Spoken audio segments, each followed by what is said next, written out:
Welcome back to the deep dive. We're pulling up some interesting source material for you today, really digging in to find those key takeaways. hmm And today we've got The Clever Girl Finance, My Wealth Plan Workbook by Bola Sokunbi. Right.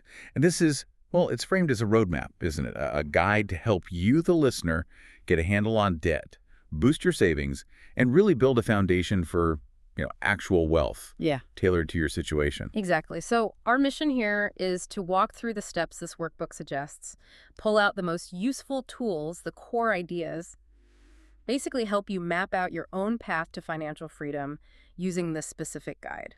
Okay, so where does this journey kick off? It's not like spreadsheets right away, is it? No, not at all. Surprisingly, it starts much deeper with your money story and figuring out your why. Your Muncie story. Okay, tell us more about that. Well, it's fundamental, according to the workbook. You need to understand where your financial journey actually began, your childhood, how your parents talked about money or didn't, their habits, any family rules or sort of unspoken values around spending, saving, maybe even debt. Right. All that stuff shapes how you think and act with money now, often without you even realizing it. Yeah, that makes sense. And the workbook points out how those early environments can set up roadblocks later on. Not necessarily intentional, but ingrained. Totally. Like maybe you spend without a plan because money just wasn't tracked growing up. No. Or are you kind of afraid of investing because, I don't know, maybe your family lost money or just didn't get it? Or maybe debt was just normal. Like Mm, everyone had credit card balances or loans, so it doesn't feel like a big deal. exactly that. Or having a negative mindset, believing wealth isn't for people like you, or that money is somehow bad or stressful. The workbook really flags these common patterns. But it doesn't just diagnose the problem, right? It offers solutions. Right. It links specific actions to those roadblocks. So if you're spending without a plan, the action is, well, start budgeting, track your expenses, Yeah. fear of investing, educate yourself, start small, diversify. Makes sense. And for the debt normalization. Get it all down on paper, make a real plan to tackle it, and crucially, stop adding new debt. And for that negative mindset, you got to actively work on changing your thoughts. Which flows right into your why, doesn't it? Perfectly. And this isn't just, motivational fluff. The workbook treats your why as your core personal driver. It's what fuels you when budgeting gets tough or paying off debt feels slow. And you can have more than one why, right? It's not just a single thing. Absolutely. It could be about family, maybe providing security or creating experiences. It could be career related, like funding your own business, or just personal growth, wanting that feeling of freedom. The key point the workbook makes, though, is that it has to be your why, not what your parents want or what you see on Instagram. It has to come from you. And it can change over time, too. Yeah, that's totally fine. It's expected to evolve. So maybe take a second now listening. Yeah. What really drives you? What would financial freedom actually let you do or be? The workbook says write it down, keep it somewhere visible. It's like an anchor. Definitely. And building on that why and tackling those mindset issues, the next big chunk is about actively cultivating the right financial mindset.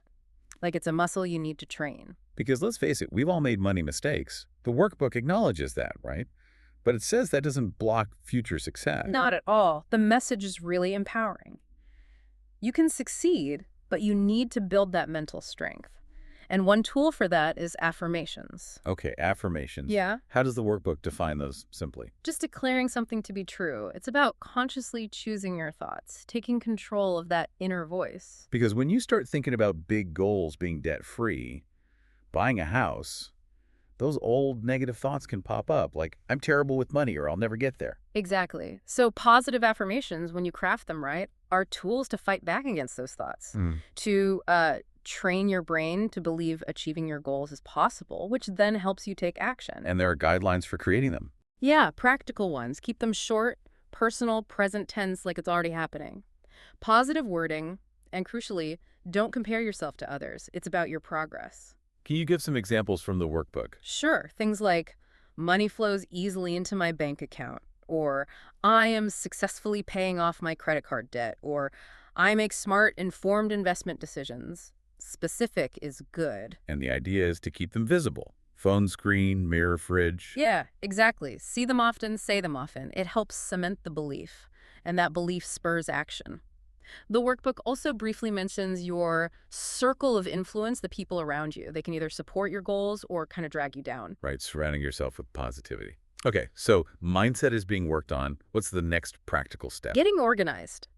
Starting with your financial records, the workbook really stresses keeping these safe, paper or digital because, data breaches, identity theft, it's a real concern. What kind of records are we talking about? The really important stuff: social security cards, insurance policies, birth certificates, maybe a will, statements for retirement accounts, property deeds, records of debts, warranties for big purchases. Okay, the essentials. And it even gives suggested timeframes for how long to keep things. Some stuff permanently, like deeds or wills. Tax records for maybe 7 years, other things for shorter periods. It tries to make it less overwhelming. And it mentions estate planning, too, under thinking ahead. Yes, which is huge. Listing your assets, having a will, or maybe a trust. It's presented not just as something for the wealthy, but as a responsible step, especially if you have kids or dependents. It's about making things clear and easier for loved ones. That's a really important point about generational thinking, even if you're just starting out. Absolutely. It's part of that long-term vision. Okay, another part of organizing. Yeah. Calculating your net worth. How's that defined? Super simple. Assets minus liabilities. Assets being what you own. Right. Cash, investments, retirement funds, your house value, car value, maybe even valuable collectibles you could sell. And liabilities are what you owe. Exactly. Mortgage, student loans, car loans, credit card debt, any other money you owe. So you add up the owns, subtract the owes, and the workbook suggests doing this quarterly. Yeah, quarterly. The thinking is that seeing the change, even small shifts, every few months is more motivating than just once a year. Provides quicker feedback. And it's okay if the number is negative at first. Totally. Okay. The workbook is really clear on that, especially if you have student loans or are early in your career. It's just a starting point, not a grade. Tracking it shows your progress. Which naturally leads into setting goals, right? Tying back to that why. Precisely. The workbook uses the standard time frames.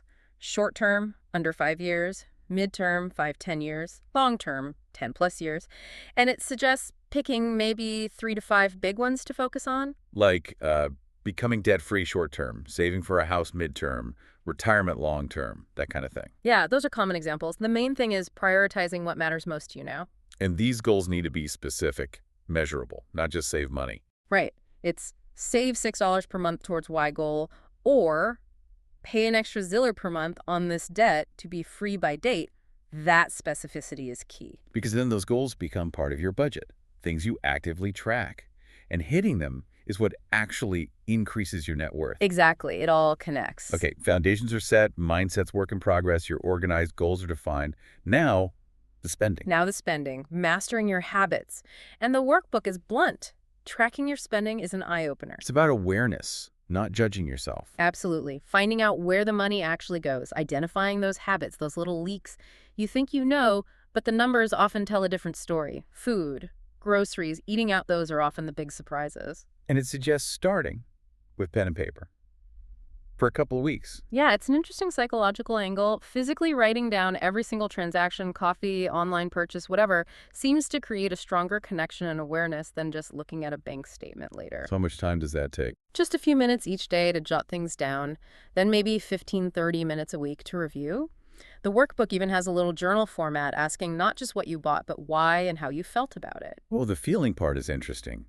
Connecting emotion to spending. Yeah, it reveals a lot. Beyond that initial tracking, it suggests looking back at, say, 3 months of statements to spot patterns. Where are the big categories?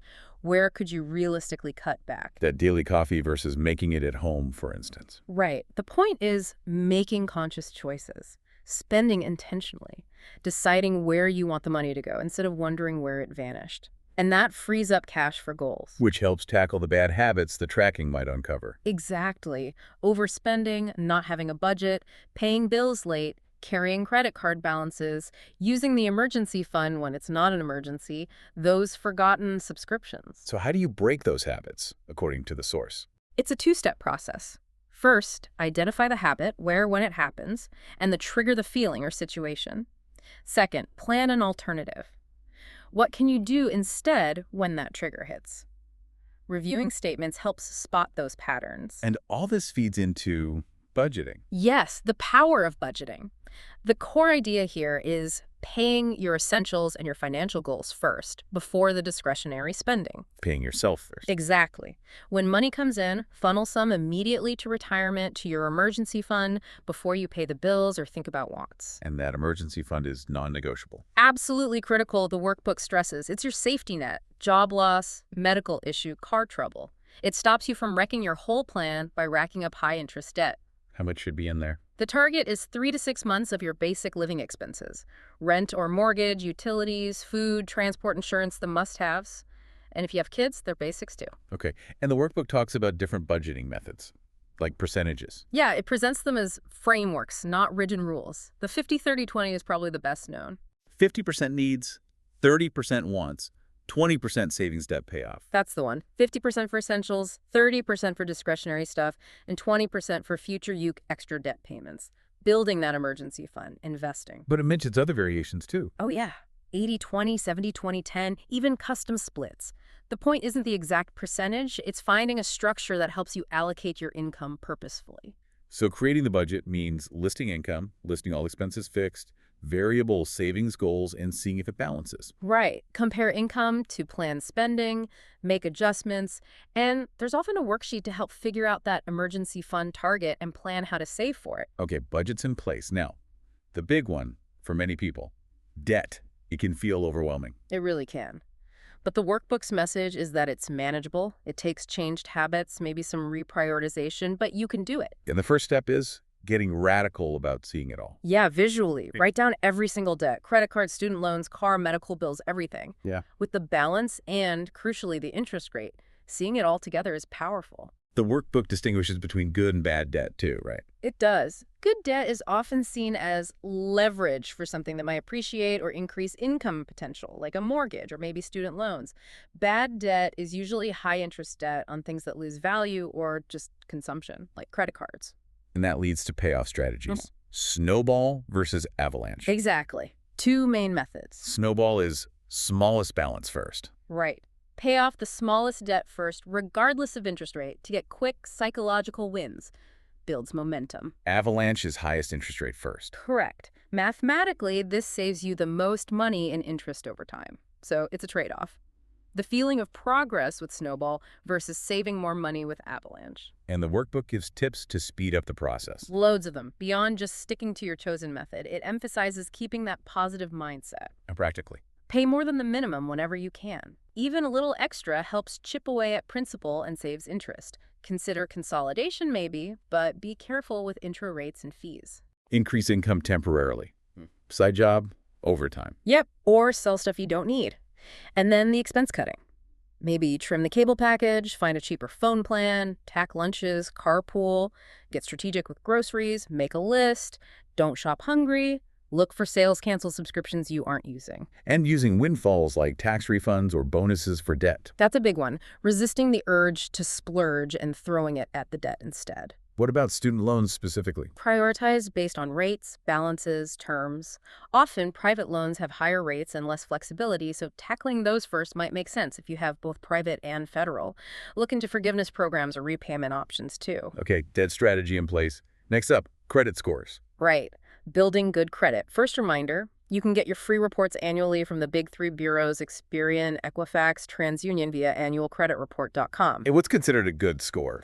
The workbook cites myfico.com, saying roughly 670,739 is good and 747.99 is very good. Aiming for those ranges pays off. How so? What are the benefits? Lower interest rates on mortgages, car loans, credit cards. It saves you real money. It can also impact insurance rates. And landlords or even some employers might look at it as a sign of responsibility. So how do you improve your score, according to the workbook? Step 1. Get those reports and check for errors. Dispute anything wrong. Step 2. Pay bills on time. This is the biggest factor.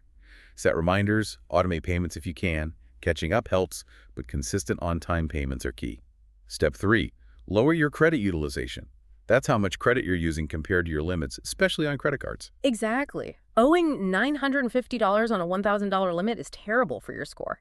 Paying down those balances is huge, and bonus, it saves you interest money too. And finally, don't apply for a ton of new credit all at once. Each application can cause a small temporary dip. Okay, credit handled. What about protecting assets? Insurance. Yeah, insurance. It can feel like just another bill, but the workbook frames it as essential protection against financial disaster. What types does it cover? The main ones: health, auto, homeowners, or renters, which are often required anyway.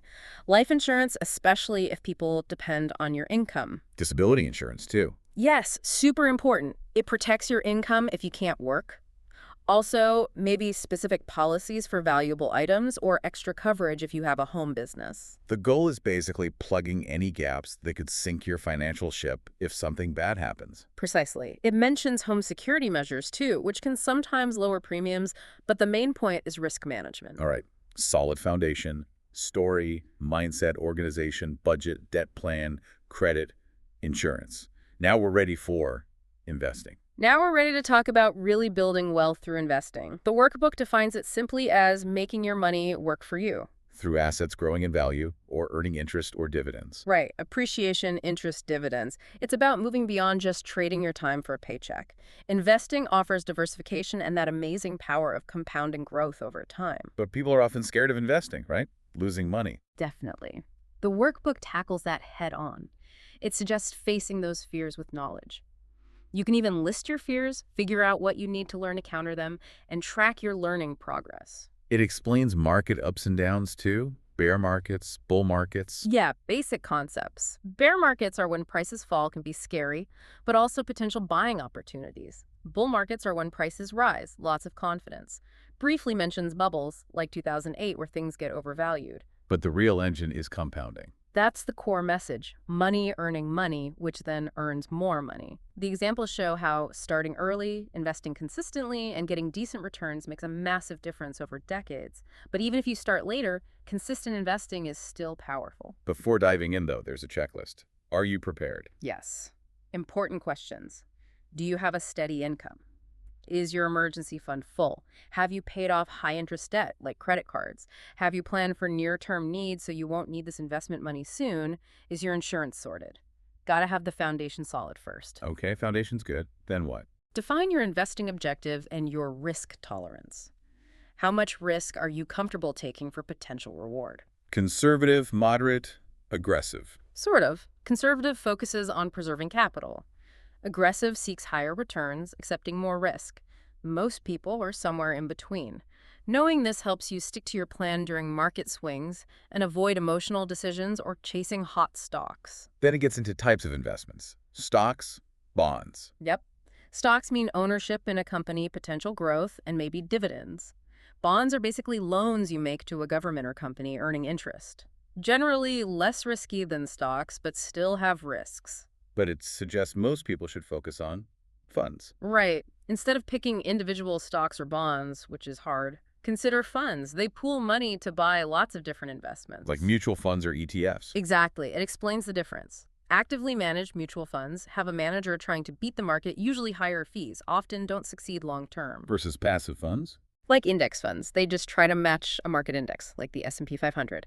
Lower fees, and historically, they tend to outperform most active funds. And ETFs, exchange-traded funds, are similar to index funds, low fees, but you can buy and sell them throughout the day like stocks, often very tax efficient. And the workbook leans towards index funds and ETFs. Strongly recommends them for most people due to diversification and low costs.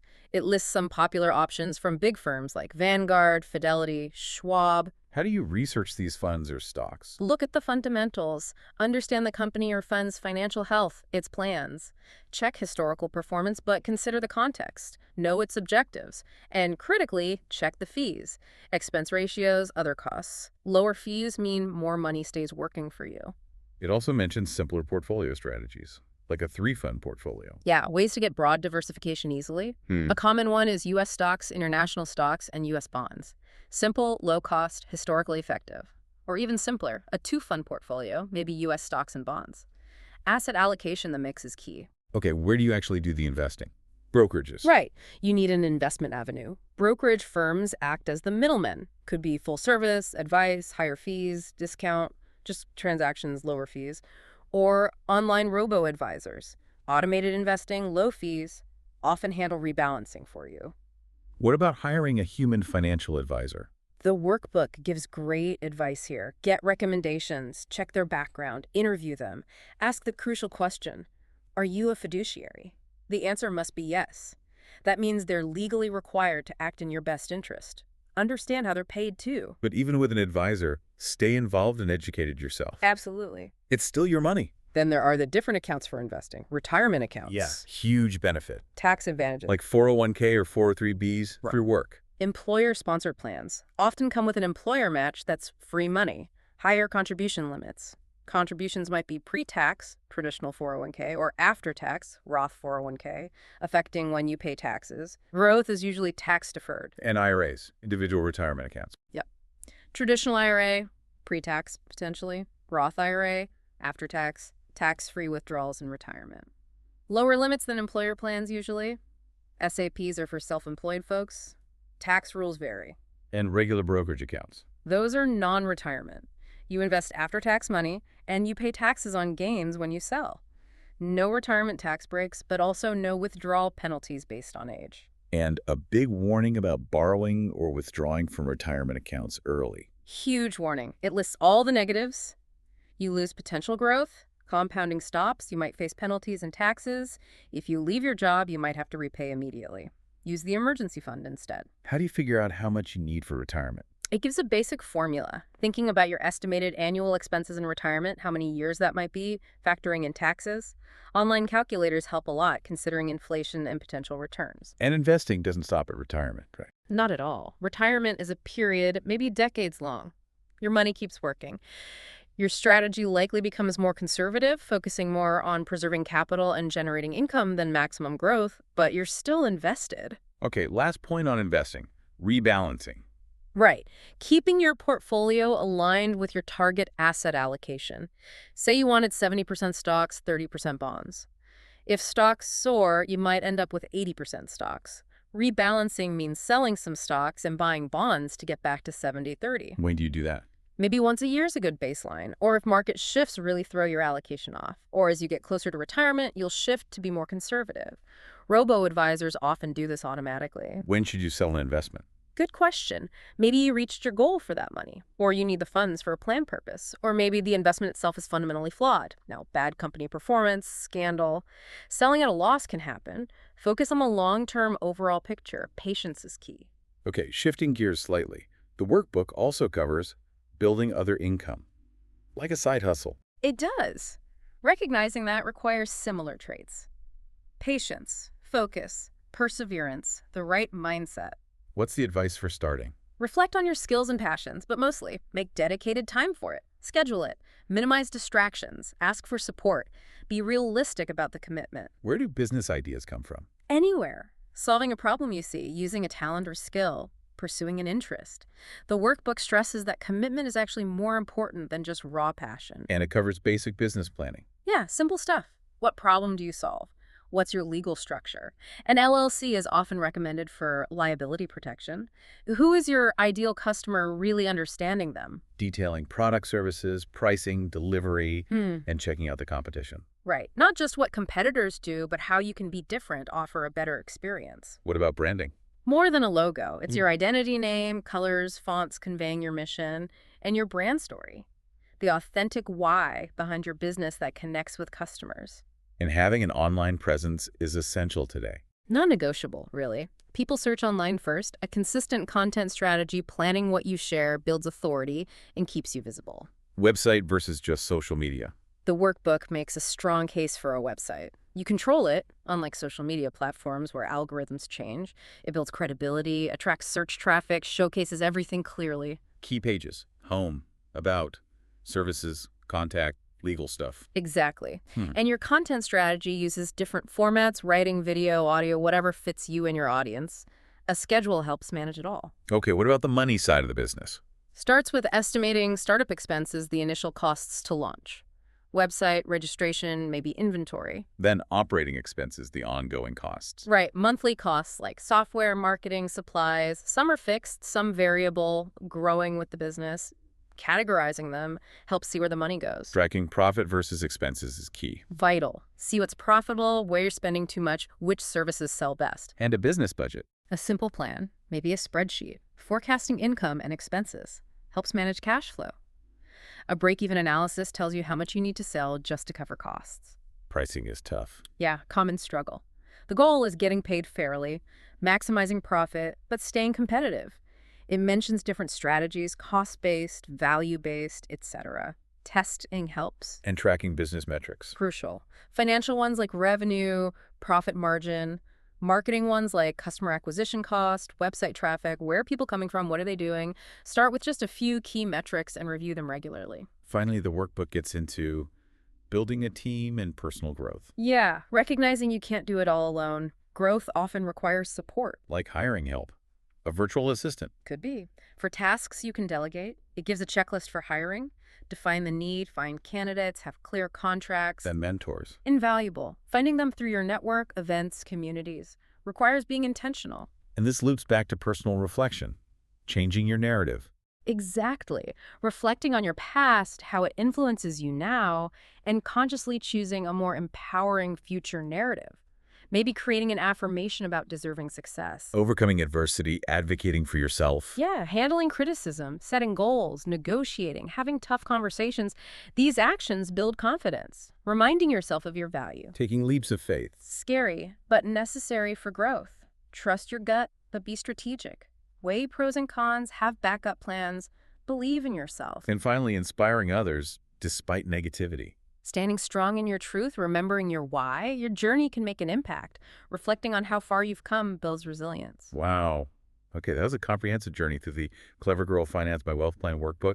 We went from understanding your money roots and defining your motivation. All the way through the practical stuff, organizing, spending, budgeting, debt, credit, insurance, laying that solid groundwork.